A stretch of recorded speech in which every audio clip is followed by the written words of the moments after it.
Beberapa waktu belakangan ini kita melihat ada beberapa capres dan cawapres yang mendapatkan momentum emas untuk menyerang, membelah, menebang, ya, menyayat-nyayat paslon lain dengan apa yang disebut dengan pedang etika. Ya, jadi etika tidak lagi dipakai semestinya, tapi dijadikan sebagai sebuah senjata untuk menghancurkan, ya, semua hal yang bisa dia hancurkan. Apa yang akan kita bahas? Ikuti Bukan Partai Politik. Teman-teman, kita akan bahas tentang salah satu fenomena atau nalar logika yang dibangun oleh Ganjar Pranowo di hadapan Abraham Samad, tentu juga di hadapan publik untuk mau mengatakan bahwa ini hal yang serius loh, persoalan hukum dan persoalan etika ketika bicara tentang keputusan MK dan seterusnya. Ya, beliau mengatakan bahwa hukum, ya, bukan persoalan hukum yang kemudian ingin dia tegaskan, tetapi adanya pelanggaran etika yang serius yang tidak bisa main-main. Ya, publik manapun, ya, kalau mendengar penjelasan beliau sangat terpukau dan akan setuju dengan beliau. Tapi saya rasa kita perlu, ya, perlu menggonggongnya, perlu membedahnya, dan perlu melakukan diskursus atau debat yang harapannya ke depan terus-menerus kita gulirkan.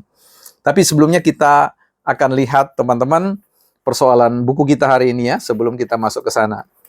Sini ada satu buku yang ditulis oleh Profesor Armada Rianto, Berfilsafat Politik ya, Berfilsafat Politik. Pada bukunya beliau halaman 33, di situ ada sebuah kutipan tentang tulisan Karl Marx ya, mendeklarasikan perspektif filosofis sebagai agent of change atau agen perubahan ya, untuk sebuah peradaban yang baru. Nah, ini menarik buku ini ya. Kita perlu, teman-teman yang ingin belajar, sama-sama ingin belajar berpikir kritis, perlu menjadikan filsafat itu sebagai sebuah menu harian ya, supaya filsafat itu membawa kita untuk berpikir secara mendalam ya, bukan hanya kita berpikir secara melebar atau meluas, karena untuk kekuatan kita butuh kekuatan berpikir, itu butuh perspektif mendalam dan butuh perspektif yang meluas. Oke, kita tinggalkan dulu persoalan filsafat ya sebagai sebuah agent of change. Nah, kita mau kembali kepada persoalan logika Ganjar Pranowo yang mau menunjukkan kepada Abraham Samad bahwa persoalan hukum dan logika, hukum dan etika itu sesuatu yang berbeda secara tegas. Beliau mencontohkan dengan cara mengangkat kedua kaki, menyilangkan di atas meja di hadapan Abraham Samad dan menanyakan, apakah saya ini melanggar hukum? Ya, tentu tidak. Ya, apakah saya melanggar etika? Yes. Kemudian dia berdiri dan mengatakan, kalau saya kencing di sini, mohon maaf ya, ketika saya kencing di sini, apakah saya melanggar hukum? No. Apakah ini melanggar etika? Yes.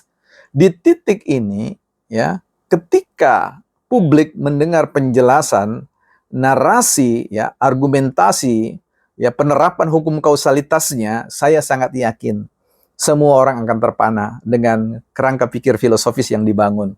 Karena memang tugas seorang filsuf itu adalah bagaimana memesonakan, ya, bukan hanya persoalan gagasannya tetapi orang lain. Nah, tapi ya, ketika kita masuk dalam karakter filsafat, kan filsafat tidak pernah berhenti. Filsafat tidak pernah kemudian membingkai sebuah perspektif itu sebagai sebuah kebenaran.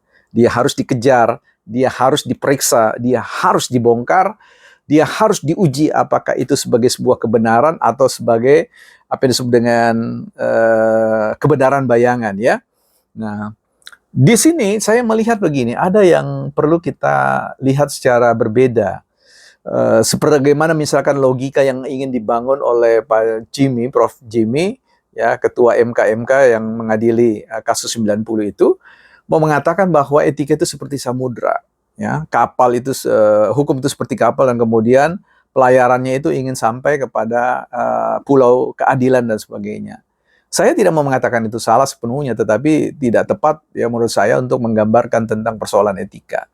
Ya, apalagi ketika beberapa orang termasuk Ganjar mengatakan bahwa etika di atas segalanya, di atas hukum.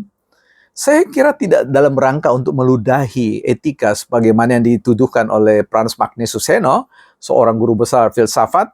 Saya mau mengatakan bahwa filsafat itu ya. Dia adalah spirit. Etika itu adalah spirit, ya, roh, ya. Kalau dalam konteks bahasa yang lain, folk spirit, ya. Jadi roh masyarakat. Dan di dalam tentang roh itu ada sistem nilai, ada nilai-nilai kebaikan, ada nilai-nilai keluhuran, ya. Sehingga saya harus mengatakan bahwa tidak ada hukum yang sifatnya, ya, kosong dengan etika, sebagaimana yang diyakini dalam tesis logis yang ingin dibangun dan diperkenalkan oleh Ganjar, bahwa hukum dan etika itu terbelah, ya. Saya tidak ada pada sebuah posisi untuk menyepakati itu.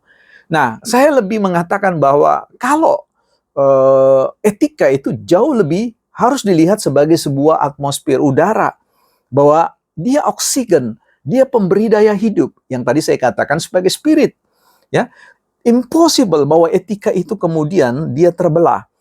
Mungkin ada orang yang menggunakan sebuah kategorisasi, ya. Oke, saya ikuti nalar atau cara berpikirnya seperti itu. Ketika kita bicara tentang etika, kita akan dibawa dengan sebuah pemahaman bahwa etika itu harus dilihat secara deskriptif, ya, secara paradigmatik teori. Artinya apa? Dia akan berlaku dengan umum, apa yang disebut dengan bebas nilai. Ya, ketika kita bicara manusia itu butuh makan, yes, itu adalah kebenaran yang sifatnya deduktif, kebenaran yang sifatnya teoritis, ya, berlaku manusia dimanapun itu akan tetap makan. Nah, persoalan itu berbeda ketika kita bicara tentang persoalan etika, dalam konteks etika dalam perspektif yang namanya normatif, ya, bersifat norma. Norma mengikat pada satu konteks tertentu. Norma tidak bisa di-generalize, tidak bisa diberlakukan untuk umum.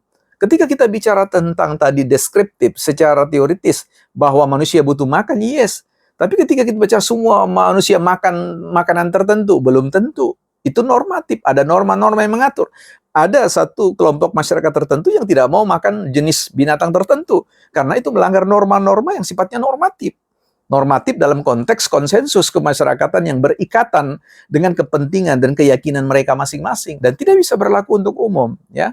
Nah, jadi itu kita berbicara tentang kalau bicara tentang hukum, ya, kita berbicara tentang yang sifatnya deskriptif, ya. Undang-undang itu deskriptif, dia berlaku untuk sebuah konteks masyarakat Indonesia. Kalau kita berbicara tentang etika, ya, di dalam kehidupan tatanan berbangsa dan bernegara kita, etika sifatnya normatif. Dia berlaku pada suatu kepentingan tertentu, pada kelompok tertentu, ya. Misalkan bahwa etika MK itu hanya berlaku pada MK, tidak berlaku pada yang lain.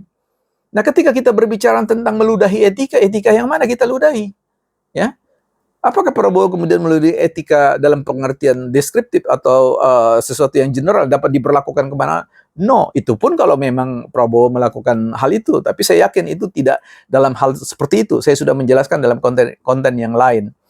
Nah, baik, kita ingin lihat begini.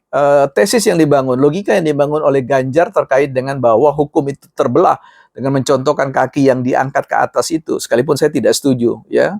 Saya tidak setuju. Pemberian contoh yang seperti itu sebenarnya melanggar etika, ya. Cukup dia mengatakan bahwa misalkan saya mengangkat kaki ke atas melipat silang begini, apakah saya melanggar hukum atau? Jadi tidak perlu dia mencontohkan, dia cukup mengatakan itu.